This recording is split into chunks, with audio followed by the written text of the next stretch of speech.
গুহার মুখে পৌঁছে তুমি নবীকে আগে ঢুকতে দাও নাই। আমার মায়ের নবীকে তুমি গুহার মুখে দাঁড় করে রাখছো, আর নবীকে বলছো নবী গো আপনি আগে ঢুকেন না। আমি যে গুহায় আগে ঢুকি, ঢুকে দেখি গুহাটা নিরাপদ কিনা, হিংস্র কোনো জীব জানোয়ার যদি থাকে গো নবী, আমি আবু বকরের ক্ষতি হলে উম্মতের তেমন ক্ষতি হবে না, কিন্তু আপনার যদি কোনো ক্ষতি হয় উম্মত হালাক হয়ে যাবে।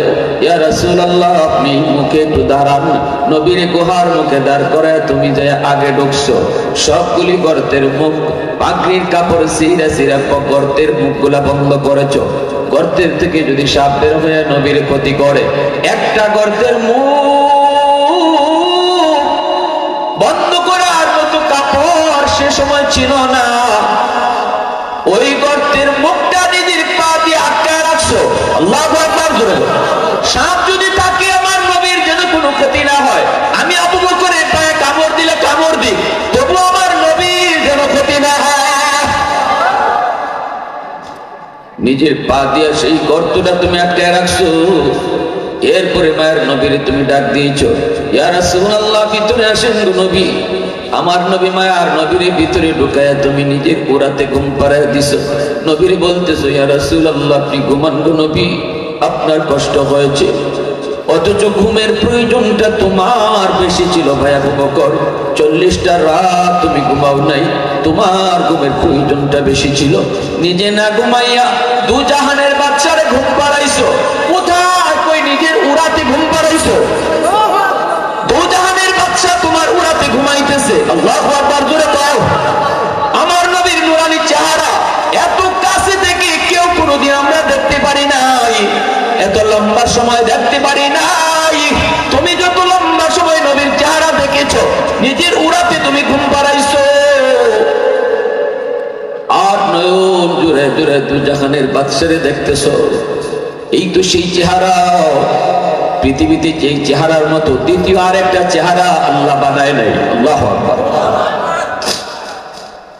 যেই পা দিয়া গর্তের মুখ আটকায় রাখছো, ওই গর্তেই ছিল সাপ। বিষাক্ত সাপ তোমারে কামড় দিল।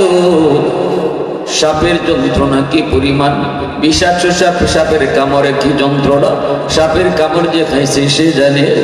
এই যন্ত্রণা তুমি সহ্য করেছ, একটু হু হা করো নাই, একটু আহ উহ করো নাই, কারণ একটু আওয়াজ করলে আমার নবীর ঘুম ভেঙে যেতে পারে। বডি নড়াচড়া করো নাই, যন্ত্রণা সহ্য করেছ, দাঁতে দাঁতে কিরিমিরি খায়া কামড় দিয়া, চোখ দিয়া পানি পড়ে চেহারা কালো হয়, কিন্তু বডি নাড়াও না, কারণ বডি নাড়াইলে দু জাহানের বাদশার ঘুম ভাঙতে পারে। আশিকে রসুল কারে কই যুবক, একটু শুনে যাও। মুখে শুধু আশিক রসুল বললে আশিক রসুল হয় না, কাজে কর্মে প্রমাণ করার নাম হলো ইশকে রাসূল। ঠিক কিনা জোরে কও। সাহাবায়ে কেরামের অন্তরে কি পরিমাণ ইশক, কি পরিমাণ ভালোবাসা, কেমন নজির তারা রেখে গেছেন। সিদ্দিক আকবর আল্লাহর নবী উরাতের মধ্যে ঘুমাইতেছেন, চোখ থেকে এক ফোঁটা পানি নবীর গাল মোবারকে পড়ে গেছে। নবীজির ঘুম ভেঙে গেছে। নবীজি ঘুম থেকে জায়গা কয়ে আবু বকর কান্দ কেন? সিদ্দিক কই নবী গো, মনে হয় আমার পায়ে সাপে কামড় মারছে। আল্লাহ নবী আবু বকর কেন ডাক দিলা না? সিদ্দিক কই নবী গো, ডাক দিলে আপনার ঘুম ভাঙবে। আল্লাহর নবী রহমতের নবী কই, মালিক আমার আবু বকর সাপের কামড় খাইছে, নিজের লাগে না, তোমার দোস্তের লাগে। আল্লাহ সাপের কামড়ের বিষের কাটা জায়গায় নিজের লব লাগাবো। আমার লবটারে কি পরিমাণ অ্যান্টিবায়োটিক তুমি বানায় দেবা তুমি জানো। আল্লাহু আকবার বলে নবীজি তার লব মুবারক আঙ্গুলে নিয়ে ওই জায়গায় লাগানো মাত্রই আল্লাহ বিষাক্ত সাপের বিষকে পানি বানায় দিছে। বিষাক্ত সাপের বিষ পানি হয়ে গেল। এইবার নবীজি সাপরে ডাক দেয়, সাপরে বের হ, বল আমার আবু বকরকে কেন কামড় দিলি? গর্তের ভিতর থেকে সাপ বের হয়েছে। আল্লাহর হুকুমে সাপে কয়, আল্লাহ জবান দাও, তোমার দোস্তের লোক একটু কথা কইতাম, বেয়াদবি করে ফেলাইছে। আল্লাহ জবান খুলে দিছে সাপের। সাপে সালাম দিয়া নবীর কাছে মাপ চেয়ে কয়, নবী গো ইচ্ছা করে আপনার দোস্তের কামড় দেই নাই, আমি অপারগ হয়ে গেছি গো নবী। আজকের এই দিনটার জন্য, শুধু আপনার নুরানি চেহারা দেখার জন্য আজকে আমি অনেক দিন পর্যন্ত এই গুহায় অবস্থান করতেছি।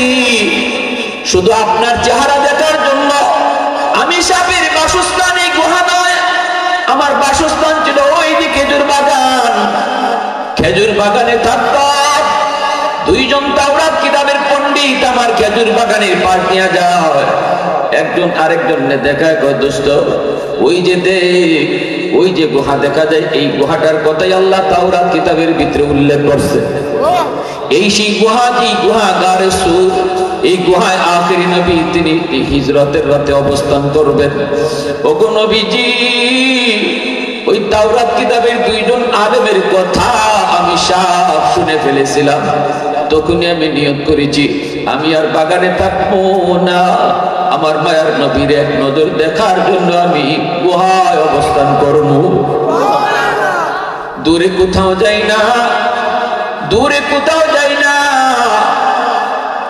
ধারে ফারে যা পাই তা খাইয়ে দ্রুত চলে আসি, কখন জানি আপনি আবার চলে যান।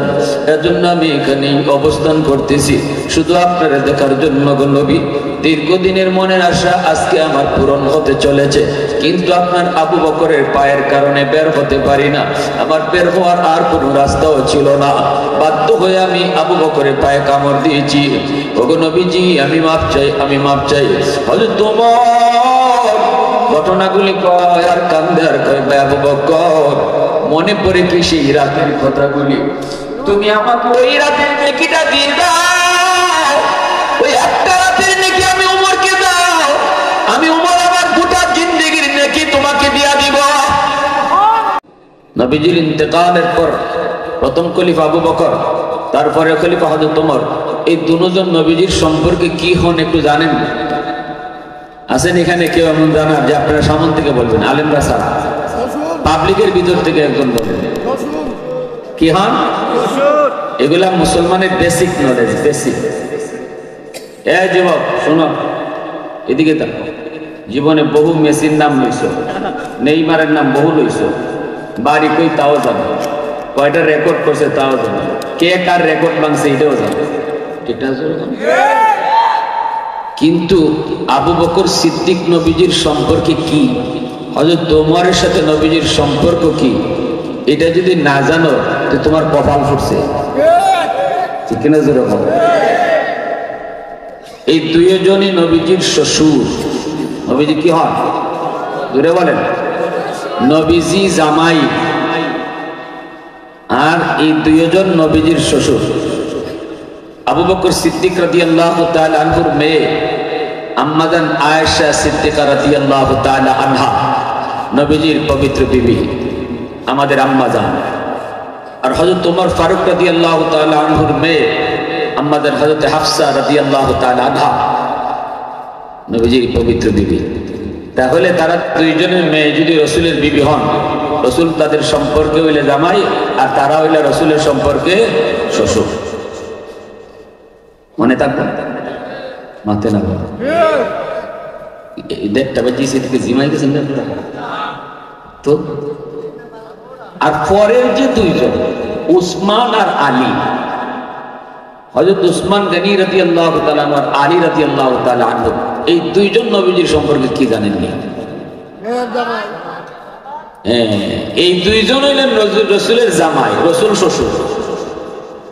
পরের দুইজন জামাই আর নবী শ্বশুর, আর আগের দুইজন শ্বশুর নবী জামাই। মনে থাকবো না ইনশাআল্লাহ? আবু বকর সিদ্দিক রাদিয়াল্লাহু তাআলা আনহু একদিন হযরত ওমর ফারুক রাদিয়াল্লাহু তাআলা আনহুকে লক্ষ্য করে বলতেছেন, ভাই ওমর, আমি আবু বকরের মন বলে তোমার জীবনের নেকি আমি আবু বকরের চেয়ে বেশি। হযরত ওমর বলেন, ভাই আবু বকর, কোন যুক্তিতে? দলিল কি? আপনি হলেন উম্মতের ভিতরে সবচেয়ে বড়, আপনি হলেন উম্মতের মধ্যে সেরা, নবীর পরে আপনার মর্যাদা। সেখানে আমি ওমরের নেকি বেশি হয় কেমনে? কোন যুক্তিতে, কোন দলিলে? সিদ্দিক আকবর বলেন, ভাই ওমর, কোন যুক্তি নেই, তবে দলিল আছে। কিসের দলিল? কয় কোরআনের আয়াত দলিল। কোরআনের আয়াত দলিল। ওমর কয়, ভাই আবু বকর, আল্লাহর কোন আয়াতের মধ্যে আমি ওমরের নেকির কথা কইছে? সিদ্দিক বলে, ভাই ওমর, তোমার নাম নিয়ে বলা হয় নাই, তবে আল্লাহ একটা রুল বলে দিয়েছে। আল্লাহ একটা রুল বলে দিয়েছে, রুল স্কেল। স্কেলে আমি মনে করলাম স্কেল দিয়া মাপবে দেখি তোমার নেকি বেশি। কি সেই স্কেলটা একটু কও?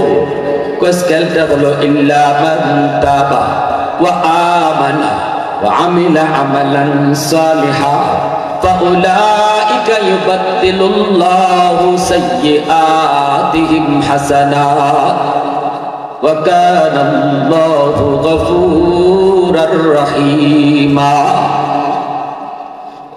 ভাই উমর, এই আয়াতের ভিতরে আল্লাহ পাক বলেছেন, কেউ যদি ঈমান আনে, আমল করে, তওবা করে, ঈমান আনে, আমল করে, তাহলে এই মানুষটার জীবনের যত গুনাহ আছে সবগুলি গুনাহকে আল্লাহ পাক নেকি বানায় দেন।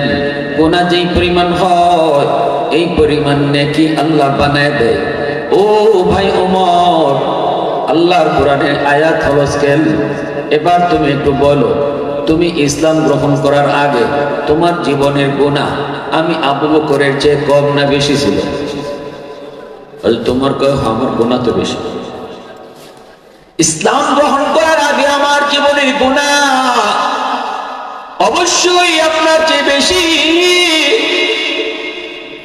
ইসলাম গ্রহণ করার পরে ওমর তুমি বলো, আল্লাহ পাকের ভাষায় তওবার দ্বারা, ইসলাম গ্রহণ করার দ্বারা, ঈমান আনার দ্বারা, নেক আমল করার দ্বারা পিছনের জীবনের যত গুনাহ সব যদি আল্লাহ নেকি বানায় দেয়, তাহলে তোমার গুনাহ যেমন বেশি ছিল আমার চেয়ে, এখন তো তওবার কারণে তোমার গুনাহগুলোকে নেকি বানানোর দ্বারা নেকিও আমার চেয়ে অনেক বেশি হয়ে গেল।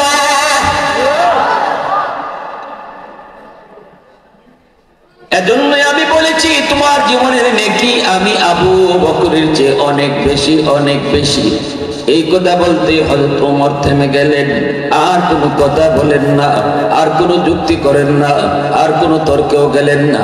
কারণ মুসলমান যখনই শুনবে আমার আল্লাহর কথা, যখনই শুনবে আমার নবীর কথা, তখনই নিজের যুক্তি বাতিল, নিজের তর্ক বাতিল, নিজের পণ্ডিতি বাতিল।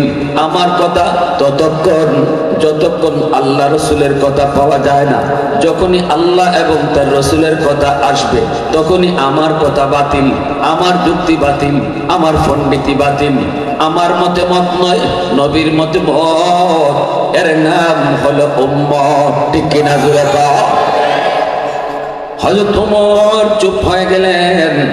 এইবার হযরত ওমর চুপ হয়ে নীরব হয়ে বলতেছেন, ভাই আবু বকর, এত সুন্দর একটা দলিল তুমি দিয়ে দিছো আল্লাহর কোরআনে আয়াত দিয়া, এই মুহূর্তে আমার আর কোনো তর্ক নাই, কোনো কথাও বাড়াইতে চাই না। তবে যদি আমি ওমরের জীবনের নেকি বেশি হয়, তাহলে আসো দুইজনের নেকি বদলা বদলি করি।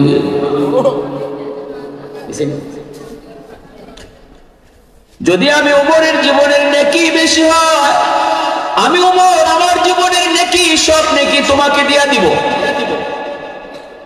তুমি আবু বকর জীবনের সব নেকি লাগবে না, শুধু আমাকে এক রাতের নেকি তুমি দিবানি। আল্লাহু আকবার জোরে কও। যদি তুমি আমাকে জীবনের এক রাতের নেকি শুধু দাও, ওই এক রাতের নেকির বদলা আমি ওমর জীবনের নেকি দিয়া দিব। সিদ্দিক যখন বলে, ভাই ওমর, এটা কোন রাতের কথা তুমি বলতে চাও? একটু বাংলায় কও, বুঝায় বলো কোন রাতের নেকি তুমি চাও। এই কথা বলতেই হযরত ওমর চোখের পানিটা ছেড়ে দিছে। ওমর চোখের পানিটা ফলায় করে, ভাই আবু বকর, আমি ওই রাতের নেকি চাই যেই রাতে তুমি আমার মায়ার নবীকে সাথে নিয়ে হিজরত করেছো। ওই রাতের নেকি আমাকে দিবানি যেই রাতের অপেক্ষায় তুমি 40 রাত তুমি ঘুমাও নাই। নবীজি ঘর থেকে বের হবেন, আল্লাহর নবীর চতুর্দিকে দুশমন ঘেরাও করে রাখছে। নবীজির ঘরের চতুর্দিকে দুশমন, আবু জাহেলের চেলা চামুন্ডরা নবীকে আজ রাতেই তারা হত্যা করে ফেলবে। আল্লাহ পাক আদেশ জারি করলেন, বন্ধু তুমি আজকে হিজরত করো। ও বন্ধু, আজ রাতেই তুমি হিজরত করো। নবীজি বলেন, মালিক কেমনে যাব? দুশমন তো চতুর্দিকে, ঘরের চতুর্দিকে দুশমন অস্ত্র নিয়ে দাঁড়ানো, যাব আমি কেমন করে? আল্লাহ পাক, বন্ধু হাতে কিছু বালি নেও, দুশমনের দিকে বালি উড়ায় মারো, সবগুলি দুশমনকে আমি আল্লাহ অন্ধ বানায় দিব।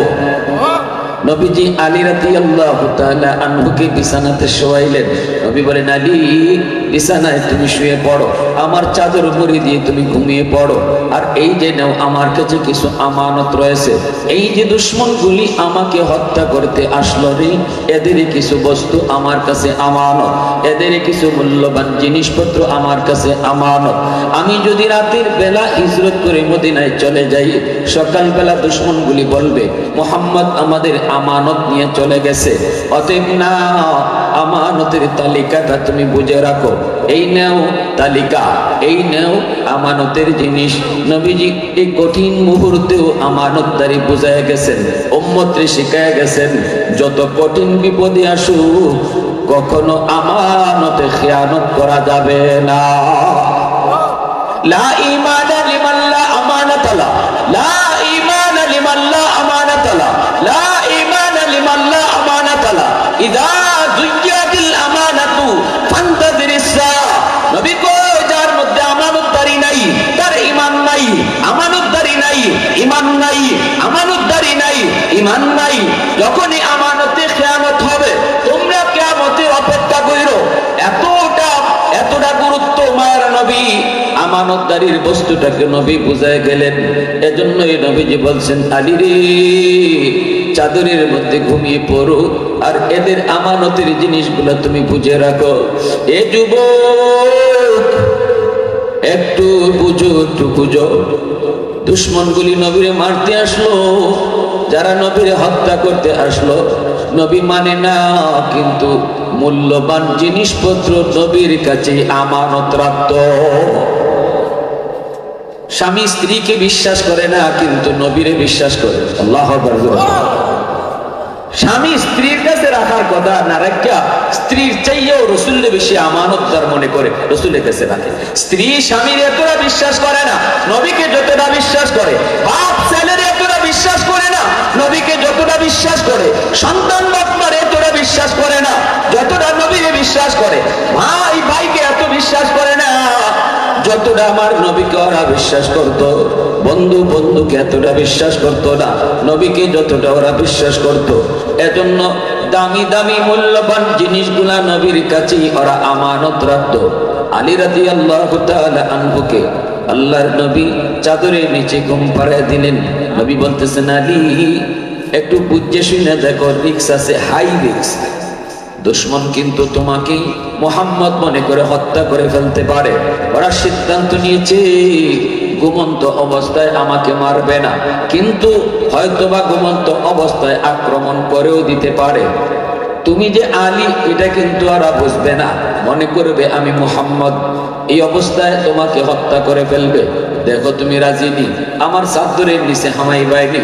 হযরত আলী কই, ইয়া রাসূলুল্লাহ, ইয়া হাবিবাল্লাহ, আমি বিনা চিন্তায় বিনা দ্বন্দ্বে বিনা কোন রকম ভয় ভীতি ছাড়াই আমি আপনার এই প্রস্তাবে রাজি আছি। এরা যদি আমাকে মুহাম্মদ মনে করে হত্যা করে ফেলে অসুবিধা নাই গো নবী, আমি খুশি মনে রাজি। নবীজি আলীর কাছে আমানত বুঝাইয়া দিয়ে নবী চললেন।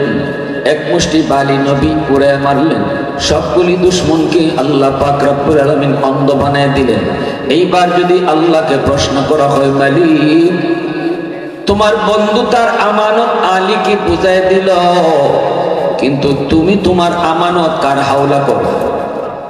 আল্লাহ যদি তোমারে প্রশ্ন করি, আল্লাহরে যদি আমরা প্রশ্ন করি, মালিক তোমার দোস্ত তো তার আমানত আলীর হাওলা করলো, তুমি তোমার আমানত কার হাওলা করছো? আল্লাহ পাক জবাব দিবে, আমি আমার আমানত আবু বকরের হাওলা করছি। আওয়াজ দিয়া কও না সুবহানাল্লাহ। আল্লাহ কইছে বন্ধু আবু বকরের দরজায় যাও, সুবহানাল্লাহ করে বলেন। নবীজি সিদ্দিকের দরজার সামনে হাজির। এইদিকে ইবলিস ঘোষণা দিয়া দিছে, এ মুহাম্মদ চলে গেছে। কয় কেমনে? আমরা তো দেখি চাদরের নিচে ঘুমায়। কয় না না, এই চাদরের নিচে আলী। ভিতরে ঢুকলো, চাদর টান দিল, দেখে ঠিকই আলী। আবু জাহেল ঘোষণা দিয়া দিল 100টা উট পুরস্কার দেওয়া হবে কেউ যদি মুহাম্মদকে ধরতে পারো। চতুর্দিকে ওরা ছড়িয়ে পড়ল নবীকে ধরার জন্য। এইদিকে মায়ার নবী গভীর রাত, নবীজি সিদ্দিকের দরজার সামনে চুপি চুপি সিদ্দিকের দরজার সামনে হাজির। আল্লাহ নবী দরজার পাশে আইসা আস্তে করে নক দিলেন। আবু বকর আস্তে করে ডাক দিলেন, কারণ দুশমন তো পিছনে ধাওয়া করছে। আস্তে করে একটা ডাক দিলেন, সাথে সাথে সিদ্দিক দরজা খুলে দিলেন। মায়ার নবী ভিতরে ঢুইকা কয়, আবু বকর এত আস্তে তোমারে ডাক দিলাম, কেমন করে তুমি দরজা খুলে চুরি? তুমি কি ঘুমাও না? সিদ্দিক আকবর তখন চোখের পানিটা ফেলায় কয়, নবী গো, আপনি আজ থেকে 40 দিন আগে আপনি আমাকে ইশারা দিয়া কইছিলেন আবু বকর যে কোনো এক রাত তোমাকে নিয়ে আমি মদিনায় হিজরত করব। সতর্কতাই গো নবী গো, ওই দিন থেকে আজ পর্যন্ত 40টা রাত আমি আবু বকর বিছানায় পিঠ লাগাই না। কখন জানি আপনি দরজার সামনে এসে ডাক দেন, আর দরজা খুলতে দেরি হয়ে যায়, কষ্ট হবে আপনার। এই চিন্তা করে আমি দরজার সামনে, দরজার পাশে সারা রাত দাঁড়ায় থাকি। আল্লাহ নবী, রহমতের নবী, মায়ার নবী আবু বকর সিদ্দিকের কপালে চুমা খান। হযরত ওমর চোখের পানি ফেলে কান্দে আর বলতেছে, ভাই আবু বকর, আমি ওমর আমার জীবনের সব নেকি তোমাকে দিয়ে দেব, বিনিময়ে শুধু ওই রাতের নেকিটা আমাকে দিবানি যেই রাতে 40 রাত তুমি যেই রাতের জন্য ঘুমাও নাই, দরজার পাশে দাঁড়ায় দাঁড়ায় নবীর অপেক্ষা করেছো, এরপরে আমার নবীকে নিয়ে রওনা দিয়েছো গারে সুর, এই সেই গুহা, যেই গুহায় নবীকে নিয়ে আশ্রয় নিয়েছো। গুহাটা অনেক উঁচু একটা পাহাড়ের উপরে। এই গুহায় ওঠার জন্য নবীকে নিয়ে তুমি পাহাড়ের নিচে দাঁড়াইছো। আমার নবীকে তুমি ডাক দিয়ে কইতেছো, ইয়া রাসূলুল্লাহ, এত উঁচা পাহাড়ে উঠতে আপনার কষ্ট হবে গো নবী, আপনি পায়া পায়া উঠলে আপনার কষ্ট হবে। আপনি আমি আবু বকরের পিঠে উঠেন, আপনি আমার পিঠে উঠেন, আমি আপনার পিঠে লইয়া পাহাড় পায়া পায়া গুহায় পৌঁছবো। এত উঁচু পাহাড় একা একা উঠতে যেখানে এত কষ্ট, সেখানে তুমি দু জাহানের বাচ্চারে নিজের পিঠে তুইলা পাথর পায়া পায়া সেই গুহায় গিয়া পড়ছো। আল্লাহু আকবার জোরে কও। এ যুবক, আজ তো সৌদির বাদশা সেই গুহায় পৌঁছার জন্য রাস্তা তৈরি করে দিয়েছে। মাঝে মাঝে রাস্তার মাঝে মাঝে দোকানও বসাইছে। কেউ জুস খাইতে চায়, জুসের দোকানও আছে, পানির দোকানও আছে। কতবার কতজনের পানি তৃষ্ণা লাগে, গলা শুকায় যায় রাস্তা করে দেওয়ার পরেও। কিন্তু সেই সময় তো কোনো রাস্তা ছিল না, পাথরের উপরে পাড়া দিয়ে দিয়ে সেই গুহায় পৌঁছতে হয়েছে। সিদ্দিক আকবর আমার নবীকে নিজের পিঠের মধ্যে তুইলা এই পাথরে পা দিয়া দিয়া গুহায় গিয়ে পৌঁছলেন। সিদ্দিকের পিঠে উঠছে দু জাহানের বাদশা। মায়ার নবী যখন যার পিঠে উঠছেন সেই সবার আগে চলে গেছে। বুরাকের পিঠে নবী উঠছেন, বুরাক সবার আগে চলে গেল। আবু বকরের পিঠে নবী উঠছেন, আবু বকর উম্মতের মাঝে সবার আগে চলে গেল। सिद्दीक तेरा नाम से इस्लाम रहेगा,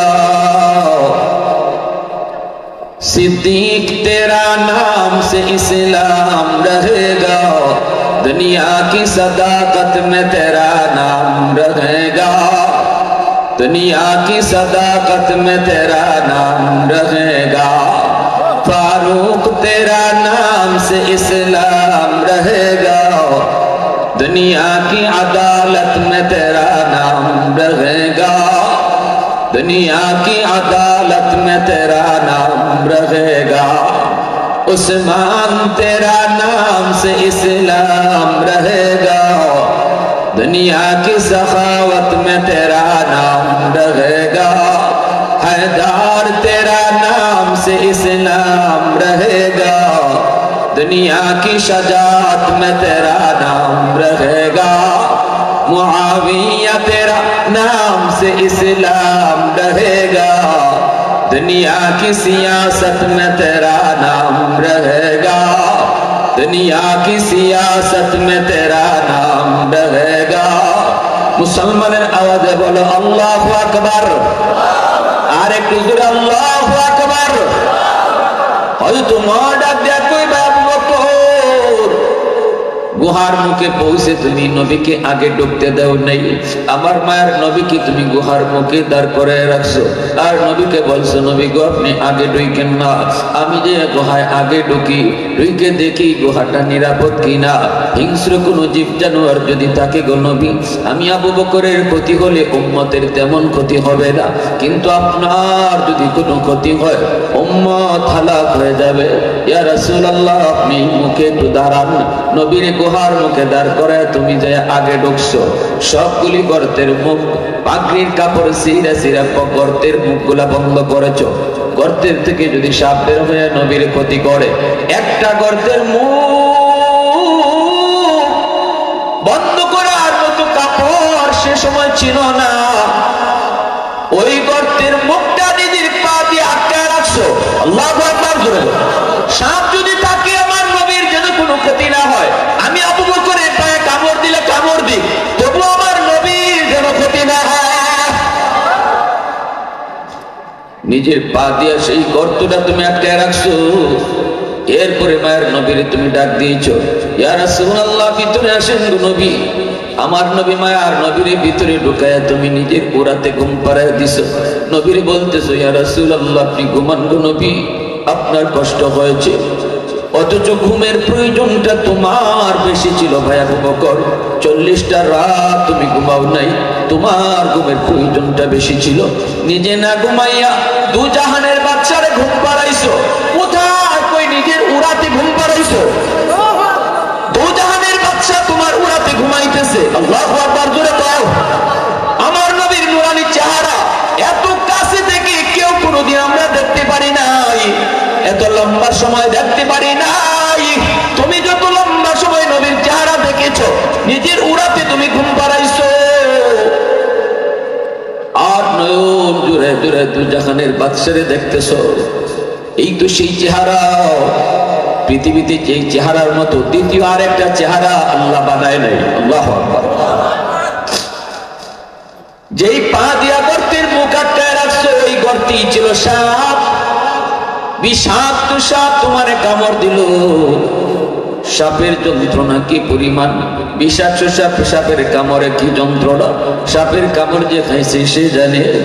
এই যন্ত্রণা তুমি সহ্য করেছ, একটু হু হা করো নাই, একটু আহ উহ করো নাই, কারণ একটু আওয়াজ করলে আমার নবীর ঘুম ভেঙে যেতে পারে। বডি নড়াচড়া করো নাই, যন্ত্রণা সহ্য করেছ, দাঁতে দাঁতে কিরিবিরি খায়া কামড় দিয়া, চোখ দিয়া পানি পড়ে চেহারা কালো হয়, কিন্তু বডি নাড়াও না, কারণ বডি নাড়াইলে দু জাহানের বাদশার ঘুম ভাঙতে পারে। আশিকে রসুল কারে কই যুবক, একটু শুনে যাও।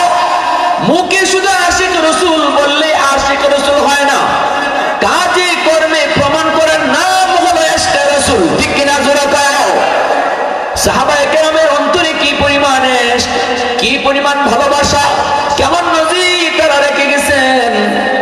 সিদ্দিক আকবর আল্লাহর নবী রাতের মধ্যে ঘুমাইতেছেন, চোখ থেকে এক ফোঁটা পানি নবীর গাল মোবারকে পড়ে গেছে, নবীজির ঘুম ভেঙে গেছে। নবীজি ঘুম থেকে জায়গা করে আবু বকর কান্দো কেন? সিদ্দিক কই নবী গো মনে হয় আমার পায়ে সাপে কামড় মারছে। আল্লাহ নবী কে আবু বকর কেন ডাক দিলা না? সিদ্দিক কই নবী গো ডাক দিলে আপনার ঘুম ভাঙবে। আল্লাহর নবী রহমতের নবী কই মালিক আমার আবু বকর সাপের কামড় খাইছে নিজের লাগে না তোমার দোস্তের লাগে। আল্লাহ সাপের কামড়ের বিষের কাটা জায়গায় নিজের লব লাগাবো।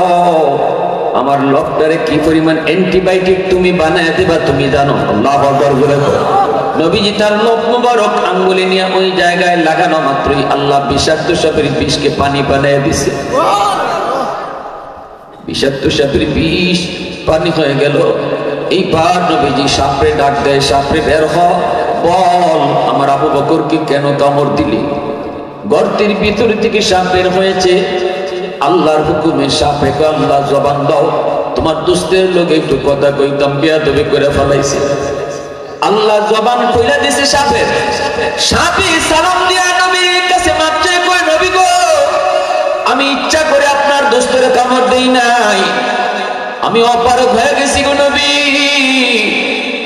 আজকের এই দিনটার জন্য, শুধু আপনার নুরানি চেহারা দেখার জন্য আজকে আমি অনেক দিন পর্যন্ত এই গুহায় অবস্থান করতেছি। শুধু আপনার চেহারা দেখার জন্য আমি সাপের বাসস্থান এই গুহা নয়, আমার বাসস্থান ছিল ওইদিকে খেজুর বাগান। খেজুর বাগানে থাকতাম, দুইজন তাওরাত কিতাবের পণ্ডিত আমার খেজুর বাগানের পাশ নিয়ে যায়। একজন আরেকজনকে দেখায় কয় দোস্ত ওই যে দেখ ওই যে গুহা দেখা যায়, এই গুহাটার কথাই আল্লাহ তাওরাত কিতাবের ভিতরে উল্লেখ করছে। এই সেই গুহা, এই গুহা গারে সুর, এই গুহায় আখেরি নবী তিনি হিজরতের রাতে অবস্থান করবেন। ওগো নবীজি ওই তাওরাত কিতাবের দুইজন আলেমের কথা আমি সব শুনে ফেলেছিলাম। তখনই আমি নিয়ত করেছি আমি আর বাগানে থাকবো না, আমার মায়ার নবীর এক নজর দেখার জন্য আমি গুহায় অবস্থান করব। দূরে কোথাও যাই না, দূরে কোথাও যাই না, ধারে পারে যা পাই তা খাই দ্রুত চলে আসি, কখন জানি আপনি আবার চলে যান। এজন্য আমি এখানে অবস্থান করতেছি শুধু আপনারা দেখার জন্য গো নবী। দীর্ঘদিনের মনের আশা আজকে আমার পূরণ হতে চলেছে, কিন্তু আপনার আবু বকরের পায়ের কারণে বের হতে পারি না। আমার বের হওয়ার আর কোনো রাস্তাও ছিল না, বাধ্য হয়ে আমি আবু বকরের পায়ে কামড় দিয়েছি। ওগো নবীজি আমি মাপ চাই, আমি মাপ চাই। হযরত তোমার ঘটনাগুলি কয় আর কান্দে আর কয় আবু বকর মনে পড়ে কি সেই রাতের কথাগুলি? তুমি আমাকে ওই রাতের নেকিটা দিয়ে দাও, ওই একটা রাতের নেকি আমি উমরকে দাও, আমি উমর আমার গোটা জিন্দেগির নেকি তোমাকে দিয়া দিব। সাহাবায়ে কেরামের ভিতরে আমল নিয়ে প্রতিযোগিতা ছিল, আর আমাদের ভিতরে প্রতিযোগিতা হলো কার কি পরিমাণ জমি জমা আছে, কার কি পরিমাণ দুনিয়া সম্পদ আছে। সাহাবায়ে কেরামের ভিতরে প্রতিযোগিতা ছিল আখিরাত লইয়া, নেকি লইয়া। হযরত তোমার তখন ডাক দিয়া কয় ভাই ওমর, আল্লাহর নবীর সাহাবী আবু বকর কয় ওমর তুমি যেই রাতের নেকি আমার চাইতেছো, আমি আবু বকর নিজেও জানি না ওই হিজরতের রাতে আমার কি পরিমাণ নেকি হইছে। বদলাইতাম তো আমিও রাজি আছি, কিন্তু বদলাইবার আগে আমি যা আমার যে কি পরিমাণ নেকি এটা তো আগে আমার বুঝতে হইব, ঠিক না? নিয়ে এটা তো আগে আমার জানতে হইব। চলো আমরা দুইজন নবীর কাছে যাই, নবীজির কাছে গিয়া আমরা জানি, আমিও জানি যে এই রাতে আমার কি পরিমাণ নেকি হয়েছে, কি পরিমাণ নেকি হয়েছে। এজন্যই আমল করি, কিন্তু আমল কোনটার মধ্যে কি পরিমাণ নেকি, কোন আমল করলে পরে কম আমলে বেশি নেকি, আবার কোন গুনার মাঝে গুনাহ বেশি, কোন খারাপ কাজের মাঝে গুনাহ বেশি, এগুলা জানতে হইলে এলেম লাগতো না লাগতো না? জোরে কোন আরো জোরে। এজন্যই তো আল্লাহ রাসূল কইছে ফাকিহুন ওয়াহিদুন আশাদ্দু আলা শাইতানি মিন আলফি আবিদ।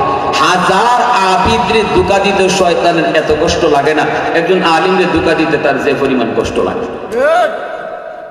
কারণ আলেমের অন্তরে এলেম আছে, ঠিক কি না? জোরে বলেন, এলেম আছে, এলেম আছে। এই মাদ্রাসা যে তৈরি হয়েছে এটাই এলেমের মার্কাজ। আমরা ওয়াজ নসিহত করব, আপনারা শুনবেন, বাড়ি যাইবেন গা, গিয়া কিছু লইয়া যাইবেন, কিছু বুঝলে যাইবেন।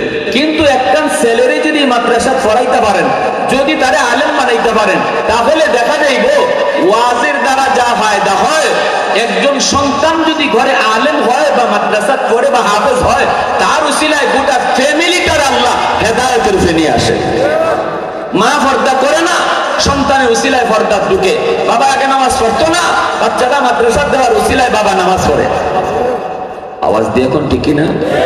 জোরে বলেন। আমাদের ওয়াজ নসিহতের সফলতার সার্থকতা তখনই হবে যখন এই মজলিস থেকে অন্তত কয়েকজন নিয়ত করবো, আল্লাহ আমার সন্তানটা আমি মাদ্রাসায় পড়াইবো, আল্লাহ আমার সন্তানটা আমি আলিম বানাইবো, আল্লাহ আমার সন্তানটা আমি হাফেজ বানাইবো। তাহলে আমাদের ওয়াজের সার্থকতা, আমাদের ওয়াজটা সফল হইল, ওয়াজটা কাজে লাগলো। আর নতুবা ওয়াজটা করবো, কেউ কিছু লইয়া যাইবেন আর কেউ পুরাটাও এখানে রাখতে যাইবেন, ঠিক না?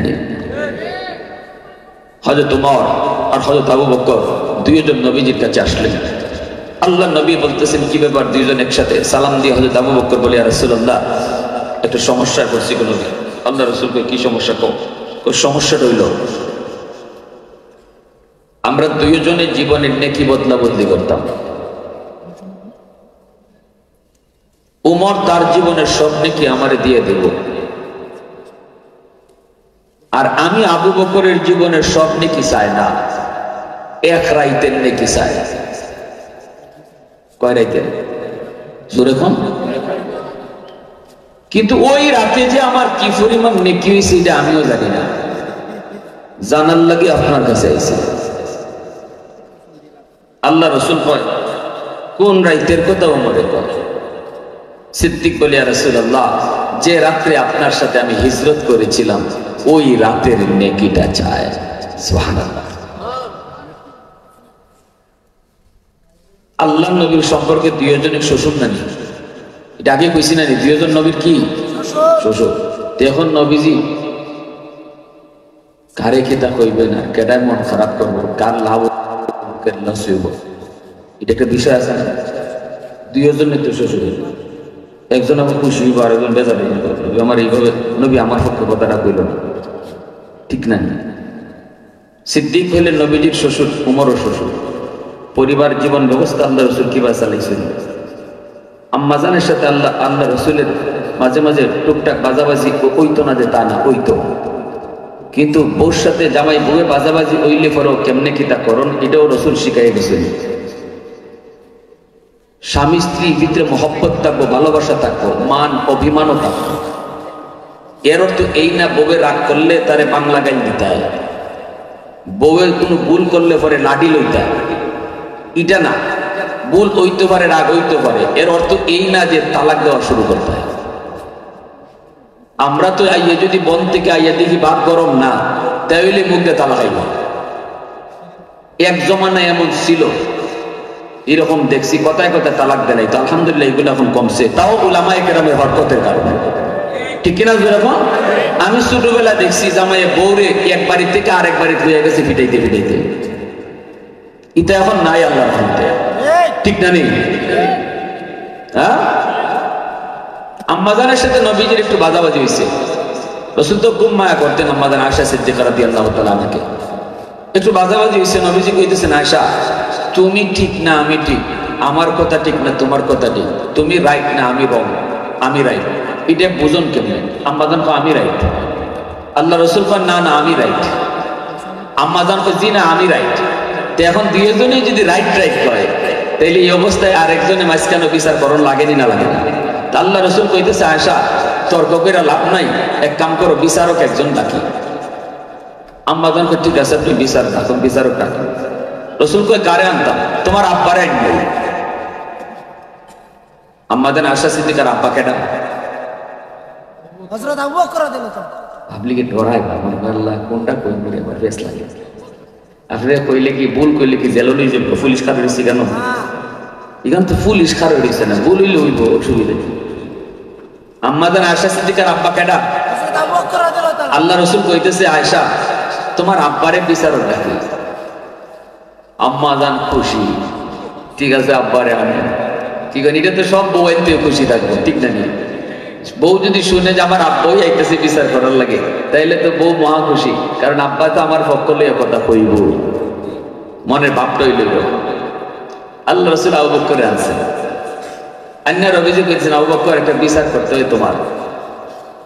আয়েশার সাথে আমার একটা বিষয় নিয়ে বাজাবাজি হয়েছে, বিচার করতে হয় তুমি। এটাও একটা শিক্ষণীয় বিষয়। স্বামী স্ত্রীর ভিতরে যদি এমনই কোনো ঘটনা ঘটে যেটা বিচারের পর্যায়ে জায়গা, তখন নিয়ম হইল পরিবারের ভিতর থেকেই সালিশি বলতে হয়, বাহির থেকে লুকানোর নাই। ঠিক কিনা জুড়ে মাতুন, বাহিরের লোকে আইয়া চাইব আরো বাড়াই দিতে, ঠিক না? এজন্য সংসার টিকায় রাখার নিয়ত থাকলে পরিবারের লোক লইয়ই মীমাংসা দিতে হয়। তো রাসূল কইতেছে, আবু বকর বিচার করবার লাগে তোমার আনছি, তুমি বিচার করবা, কেডা রাইট আর কেডা রং। নবীজি কইতেছেন, আয়েশা বিচার তো বিচার করবো, এর আগে তো স্টেটমেন্ট দেবো লাগে দুইজনে, তোমার কথা তুমি কো, আমার কথা আমি কই না। তবে কেডা আগে কইতো, তুমি আগে কইবা না আমি আগে কইতাম? আম্মাজান তখন কইতেছেন কি, আপনি ওই কই না, তবে যা কইবেন সত্য কইবেন। লাগছে নিবেশটা, এটা হলো অভিমানের কথা। কথাটা আগেরটা ভালোই আছিল, আপনি ওই আগে কই, কিন্তু ওই যে একটু রাগ আছে, একটু অভিমান আছে, এই কথার লাগে কইলেছেন যা কইবা আশা কইবা। কথাটা নবীজি ওজন করে নিছেন, কিন্তু আবু বকর ওজন করতে পারছেন না। কেমনে ওজন করবো? রাসূলের কত বড় আশিক, মেয়ে হয়েছে দেখে ওজন করে লিবা। সিদ্দিক তো ওজন করতে পারলেন না, কইলি কি তুই আমার রসুল তুই কইলি কি, কইলি কাকে কি? যা কইবেন সত্য কইন।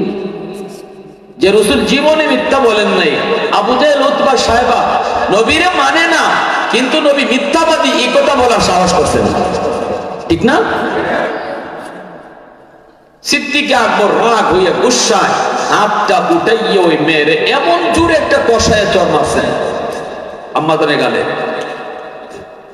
গুইরে মাটি পড়ে গেছেন, পইরে নবীজির পিছনে এসে এইভাবে আশ্রয় নিয়েছেন, কাঁপতেছেন।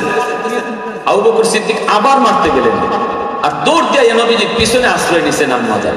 আয়েশা বলতেছেন, ইয়া রাসূলুল্লাহ আমারে বাঁচান, আর কাঁপতেছেন ডরাইয়া, বাপরে ডরাইয়া। আল্লাহ রাসূল এইভাবে হাত দেখছেন, আবু বকর থামো, আর এক কদম দিও না। এইভাবে আম্মাজানকে সেভ করছেন নবীজি।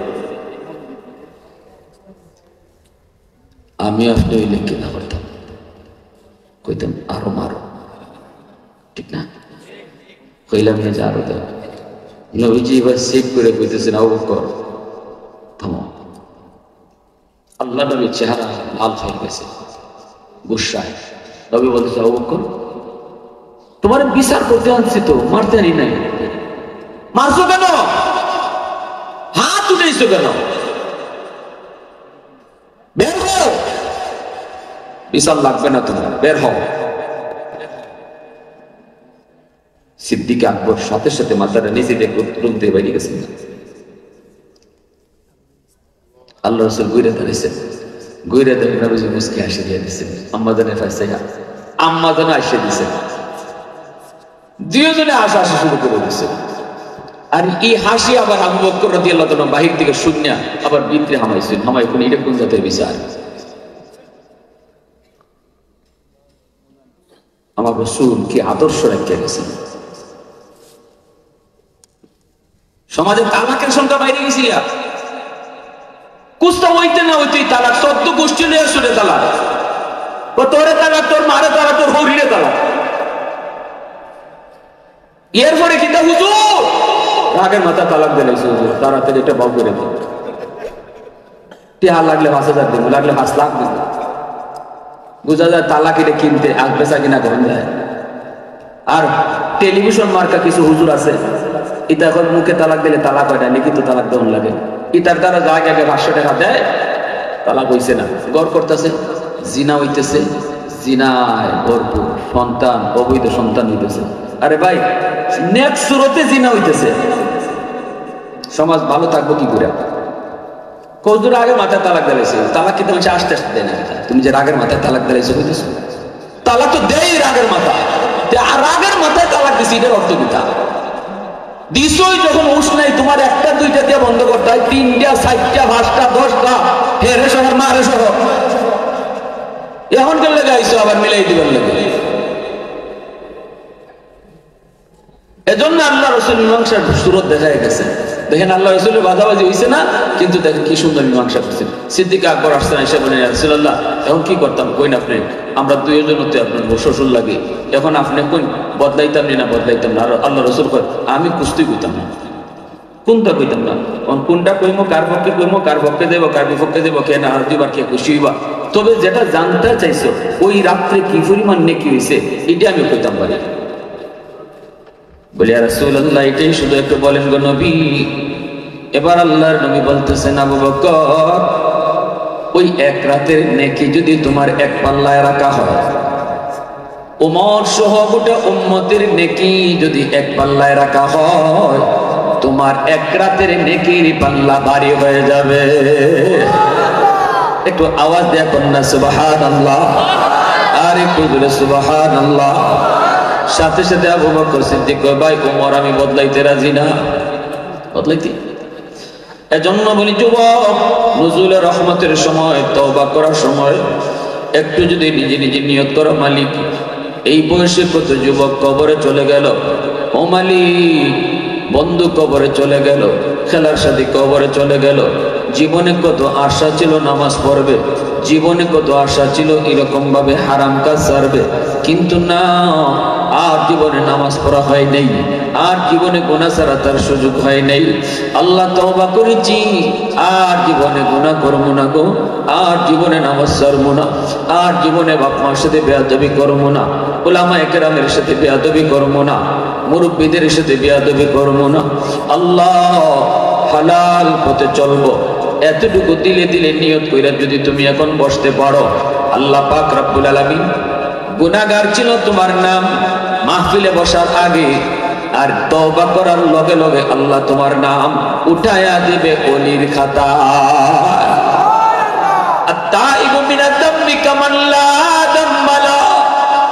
এজন্যই নবীজি বলেছেন, তওবাকারী তওবা এমন ভাবে আল্লাহ কবুল করে নেয়, তার আমলনামায় কোনো গুনাহ থাকে না, কোনো গুনাহ থাকে না, কোনো গুনাহ থাকে না। তওবাকারী নিষ্পাপ হয়ে যায়, তওবাকারী মাসুম হয়ে যায়। এজন্য যুবক, সাবান দিয়ে আমরা ময়লা পরিষ্কার করি, কাপড়ে ময়লা পরিষ্কার হয় সার্ফ এক্সেল দিয়া, কিন্তু জীবনের গুনার ময়লা পরিষ্কার হয় তওবা নামক সার্ফ এক্সেল দিয়া। কারা কারা তওবা করতে রাজি আছেন একটু হাত উঠে আল্লাহর দেখেন। আল্লাহ তুমি কবুল করো, জোরে বলেন আমিন, আরো জোরে বলেন আমিন। বিশেষ করে আমার যুবক ভাইদের কাছে অনুরোধ, যৌবন কালটা আল্লাহর কাছে বড় দামি। যত আল্লাহর ওলি হয়েছেন সবাই ওলি হয়েছেন যৌবনে, যৌবন কালে ওলির দপ্তরে নাম ওঠে, আর বয়স যত বাড়ে আল্লাহ সম্মান তত বাড়ায়। এজন্য যৌবনের ইবাদত যুবককে ওলি বানায়। হাজার বৃদ্ধ মানুষের সেজদা আর একজন যুবকের সেজদা পাল্লায় যদি ওজন দেওয়া হয়, যুবকের সেজদার পাল্লা ভারী হয়ে যায়। পারবো না ইনশাআল্লাহ। আল্লাহ আমাদের সবাইকে আমল করার তৌফিক দান করুন। সবাই বলি আমিন। ওয়া আখির দাওয়ানা আলহামদুলিল্লাহি রাব্বিল আলামিন।